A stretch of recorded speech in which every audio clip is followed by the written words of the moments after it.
It's Winnie the Pooh's favorite treat. It's sweet and sticky, and it's all produced by an industrious and intelligent insect whose miniature society is one of the most sophisticated in the animal kingdom. It all begins in a field where worker honeybees suck nectar from flower blossoms such as clover.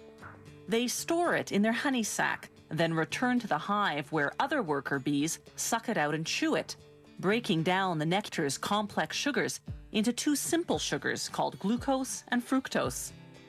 The bees then deposit the nectar into the cells of the wax honeycombs they've built. They fan it with their wings until most of its water content evaporates in the warm air of the beehive. What's left is thick and gooey honey. The bees then cap each honey-filled cell with beeswax. That's when the beekeeper steps in.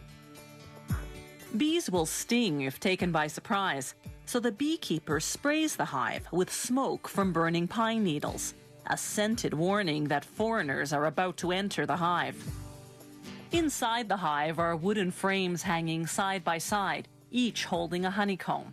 A hive can house hundreds of thousands of bees, all descendants of the prolific grand poobah of beedom, the queen bee. She's the big one in the middle. The queen bee lays up to 2,000 eggs a day, creating the workforce needed to feed and protect the colony.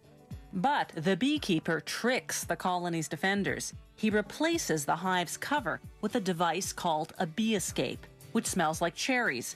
Bees dislike the scent, so most fly to the bottom sections of the hive. Another warning spray, and the beekeeper removes the bee escape. Now he can escape with the honeycombs.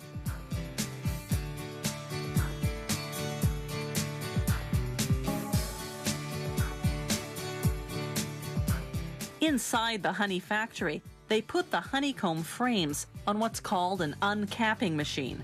Like a razor, it shaves the wax caps off the honey-filled cells of the combs.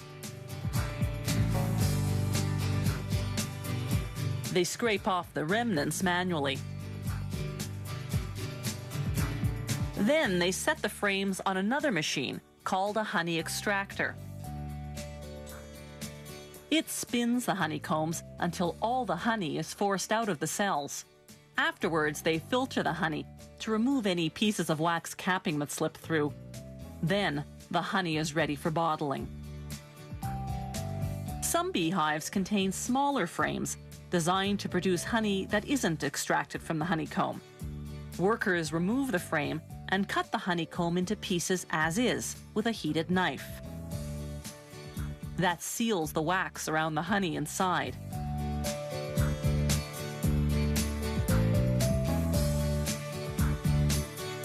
You eat it, wax and all.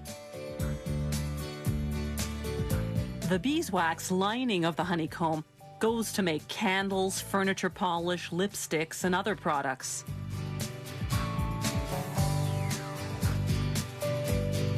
When producers have more liquid honey than they can sell, they simply let it granulate, develop sugar crystals, and turn hard and white. Then, when the orders come in, they return it to its original liquid form by heating it to 130 degrees Fahrenheit. They vacuum clean the jars.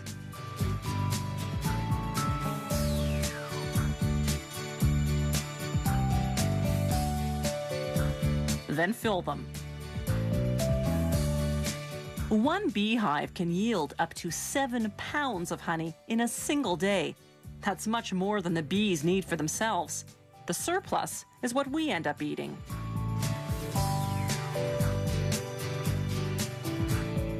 Honey production today is both efficient and humane. For centuries, the only way to harvest honey from hives had been to kill the bees. Then, in 1851, an American beekeeper invented a way to get the honey, yet spare the bees. His method, with the removable honeycomb frames, is the one we still use today.